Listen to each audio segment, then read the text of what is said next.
नाजरीन कराम, exploring ideas में आप सभी को खुश आमदीद। आज हम बात करेंगे कि सितारे क्यों टिमटिमाते हैं। दोस्तों, रात में आसमान पर जगमगाते सितारे देखना बहुत अच्छा लगता है। ख़ास तौर पर चांद छुप जाने के बाद तारीक रातों में आसमान पर छोटे छोटे सितारों की चिलमिलाहट ज़्यादा दिलकश महसूस होती है। लेकिन आज हमारा सवाल ये है कि आखिर सितारे ऐसे क्यों दिखाई देते हैं। क्योंकि जब हम किसी टार्च या बल्ब को रोशन करते हैं तो इनकी रोशनी मुस्तकिल पड़ती दिखाई देती है, यानी ऐसा कभी नहीं होता कि इनकी रोशनी भी सितारों की तरह झिलमिलाती हुई दिखाई दे। तो फिर आखिर सितारों की झिलमिलाहट की वजह क्या है?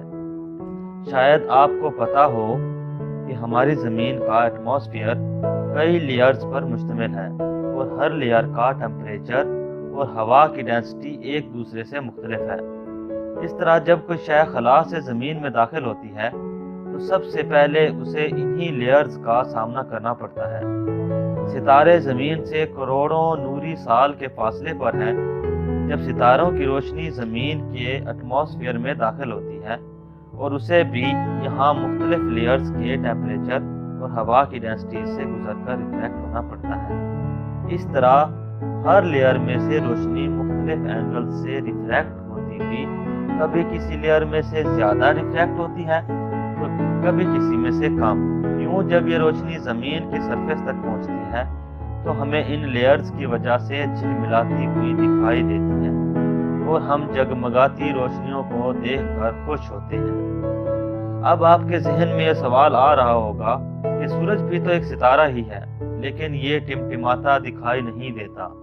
तो नाज़रीन कराम, दरअसल सूरज सोलर सिस्टम में मौजूद है और दीगर सितारों के मुकाबले में ये ज़मीन से इंतहाई कम फासले पर है। यही वजह है कि ये टिमटिमाता दिखाई नहीं देता। तो नाज़रीन कराम, उम्मीद करता हूँ कि आज की मेरी ये वीडियो आपको पसंद आई होगी। अभी तक अगर आपने मेरा चैनल सब्सक्राइब नहीं किया तो मेरे चैनल को सब्सक्राइब करें, बेल आइकॉन को प्रेस करना कभी नहीं भूलिएगा और कमेंट और लाइक ज़रूर कीजिएगा और शेयर भी कीजिए प्लीज़।